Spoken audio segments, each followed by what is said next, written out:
જ્યારે આપણે વિલક્ષણતા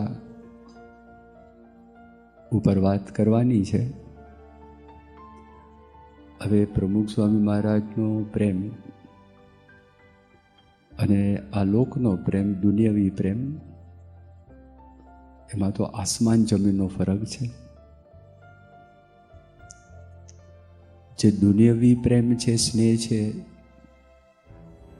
તો શરીરની સાથે સંકળાયેલો છે. પ્રમુખ સ્વામી મહારાજનો જે પ્રેમ છે આત્માની સાથે સંકળાયેલો છે. એટલે કોઈ રીતે કંઈક સરખામણી છે થઈ શકે એવી તો છે જ નહીં. એટલે એમનો પ્રેમ અતિશય વિલક્ષણ છે. ઘણી બધી વાતોનો અંદર સમાવેશ થાય, પણ 3 વાત આજે આપણે સાંભળીશું. પ્રેમની વિલક્ષણતા, પહેલી વિલક્ષણતા તો એ છે કે પ્રમુખ સ્વામી મહારાજનો જે પ્રેમ છે ભેદભાવ વગરનો છે. આ લોકનો જે પ્રેમ છે એ ભેદભાવ વગરનો પ્રેમ નથી. સામાન્યપણે આ લોકની અંદર કેવું હોય, સૌથી વધારે હેત સ્ત્રી ઉપર હોય અને સ્ત્રીને પુરુષ ઉપર હોય. બીજા નંબરનું હેત પુત્ર ઉપર હોય અથવા તો પુત્રી ઉપર હોય. ત્રીજા નંબરનું હેત માતા પિતા ઉપર હોય. ચોથા નંબરનું જે હેત છે ભાઈ ઉપર હોય. પાંચમા નંબરનું હેત મિત્ર ઉપર હોય. અને છઠ્ઠા નંબરે દુનિયામાં જેને પ્રેમ કરતા હોય એને માણસો પ્રેમ કરે. શ્રીજી મહારાજે વચનામૃતની અંદર મધ્યનું 59મું વચનામૃત છે. એ વચનામૃતમાં શ્રીજી મહારાજ આક્રમ આપે છે. મહારાજ કે ભગવાનને સંત સાથે કેવું હેત કરવું, એમાં પહેલાં સ્ત્રીની વાત કરી, પછી પુત્રની વાત કરી, પછી માતા પિતાની વાત કરી અને પછી ભાઈની વાત કરી. તો સંત સ્વામી એવું કહેતા, સૌથી વધારે હેત માણસને સ્ત્રી ઉપર હોય, સ્ત્રીને પુરુષ ઉપર હોય.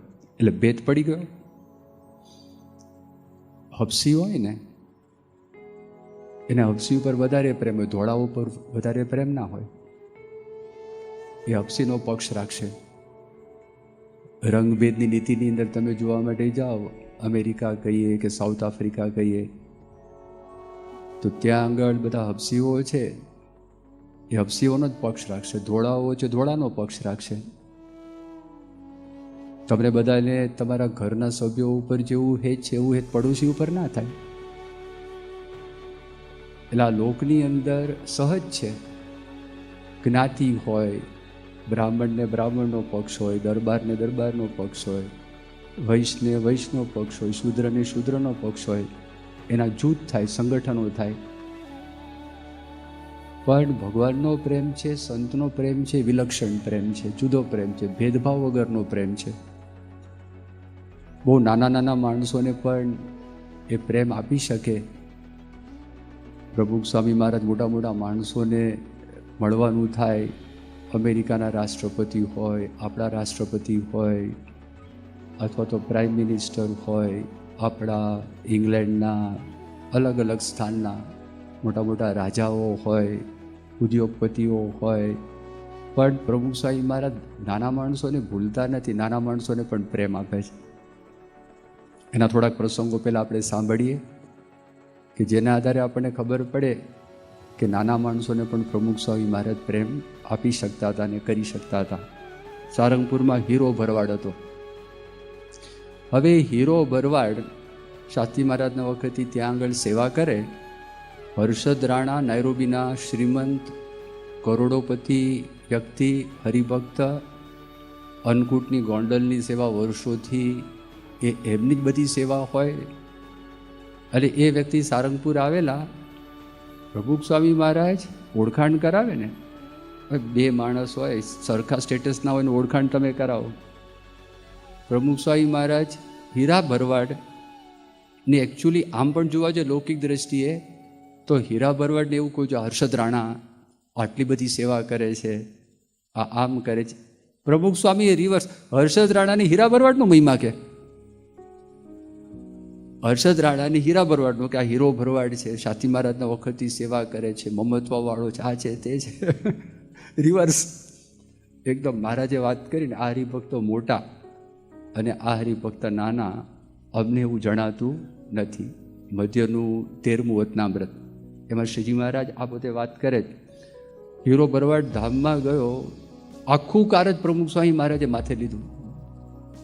એની આખી જ્ઞાતિ હતી. જ્ઞાતિને આપણે સારંગપુર મંદિરમાં ત્યાં કોઠારીને વાત કરી કે આખા એના નાતને આપણે જમાડવાના અને સારામાં સારી રસોઈ આપણે કરવાની છે અને એ લોકોને જમાડજો. તો જો આવા ટાઈમે એ તો ધામમાં જતો રહ્યો હતો, એના જ્ઞાતિના માણસોનું કોઈને ખબર પણ નથી. પણ પ્રભુ સ્વામી મહારાજ છે જો એમનો સ્નેહ આ નાની વ્યક્તિ માટે, ત્યાં પણ હરિજન માણસ હોય પણ જો એ ભગત હોય તો મોટા પુરુષનો સ્નેહ કેવો. 1985ની સાલ ગુણાતીતાનંદ સ્વામીનો 20 શતાબ્દી મહોત્સવ ઉજવવાનો હતો. એ નિમિત્તે પ્રમુખ સ્વામી મહારાજ વડોદરા જિલ્લાના કુરાઈ ગામમાં ગયેલા અને એક ઉતારો ત્યાં આગળ હતો હરિભક્તના ઘરે. અને પછી આંગણાની અંદર ભોજન બાદ સંતો ચેષ્ટા બોલતા હતા. પ્રમુખ સ્વામી મહારાજ પણ બહાર આવ્યા. ચેષ્ટા પૂરી થઈ ત્યાં છગન ઠીકરિયા ગામનો હરિજન, અતિશય ગરીબ વ્યક્તિ, આ બધા પ્રસંગ પણ સાંભળ્યો હશે. એની તાવડી પણ તૂટેલી, એને સાંધેલી તારથી એમાં રોટલા એ પોતે બનાવે અને જમે. ઘરમાં કોઈ કરિયાણું નહીં. ચેષ્ટા પૂરી થઈ. પ્રમુખ સ્વામી મહારાજે વાત કરી, છગન ભજન ગા. એ તો ખુશ થઈ ગયો, રાજી થઈ ગયો, ભાવતૂતને વૈદે દીધું અને ભજનો ગાવા લાગ્યા. અને યોગીજી મહારાજને કેટલાક પ્રસંગો પણ છગને કીધા. બાપા બહુ મોજમાં હતા. બાપા કે અહીંયા આગળ આવો. છગનને કીધું બાજુમાં ઊભો રહે.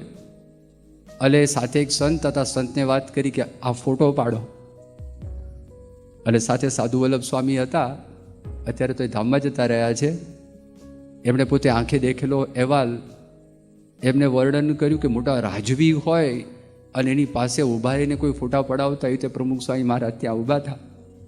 અને વિચરણ કરતાં કરતાં સ્વામી મુંબઈ પહોંચ્યા તો મુંબઈની અંદર પ્રમુખ સ્વામી મહારાજે યાદ કરાવ્યું જે સંતે ફોટા પાડેલા ને કે પેલા કુરાઈવાળો ફોટો છગનને મોકલી આપજો એમને. આ જો હરિજન.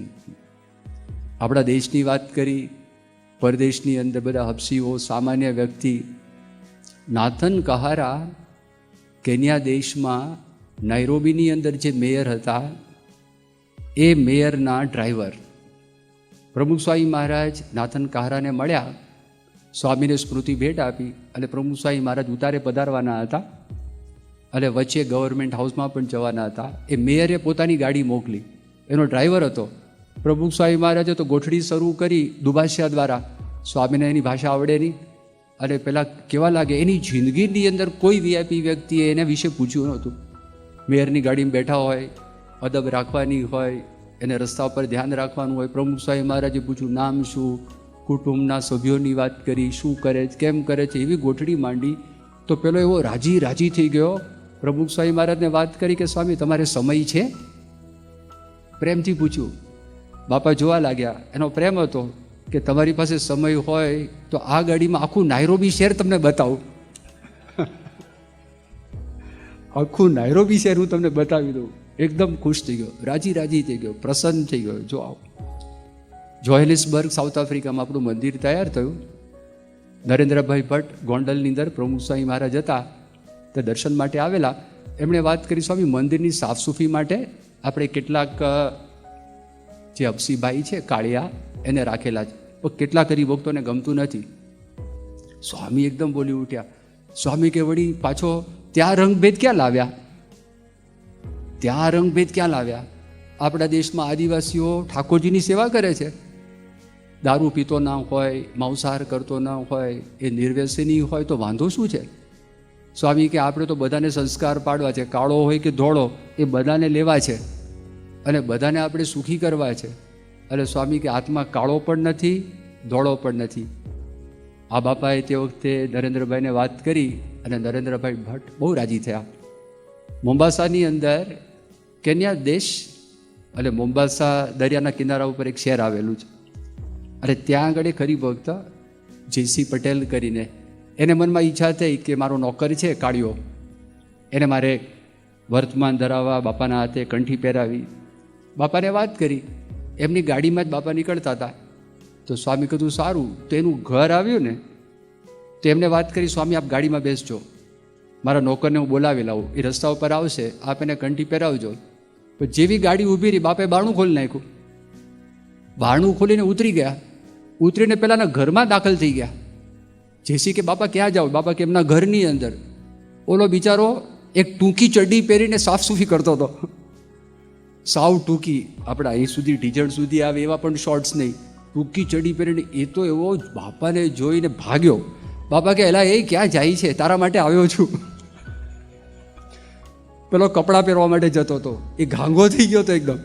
અને અંદર જઈને કંઈ સૂઝબૂઝ પડે નહીં. બાપાએ કીધું આવ અહીં આગળ, તારા માટે આવ્યો છું. એટલે સ્વામી વર્તમાન ધરાવ્યા. કાળ માયા પાપ કર્મ, ભગવાન જાણે કેમ બોલ્યો હશે, કાળ માયા પાપ કર્મને બદલે બાપ કર્મ બોલે ઘણા, એને ખબર જ ન હોય શું ચાલે છે. એટલે પછી વર્તમાન ધરાવ્યા, કંઠી પહેરાવી. એટલે કંઠા પહેરાવીને કીધું કે જો માઉસ ખાઈ છે કે હા, બંધ કરી દે. બંધ કરી દઈશ. એના ઘરમાં આવ્યા હતા દારૂ કે હા એ બંધ કરી દે. હા સ્વામી બંધ કરી દઈશ. તો એક વ્યક્તિને સત્સંગના માર્ગે આ મોટા પુરુષે ચડાવ્યા. એમને કોઈ ભેદભાવ નથી.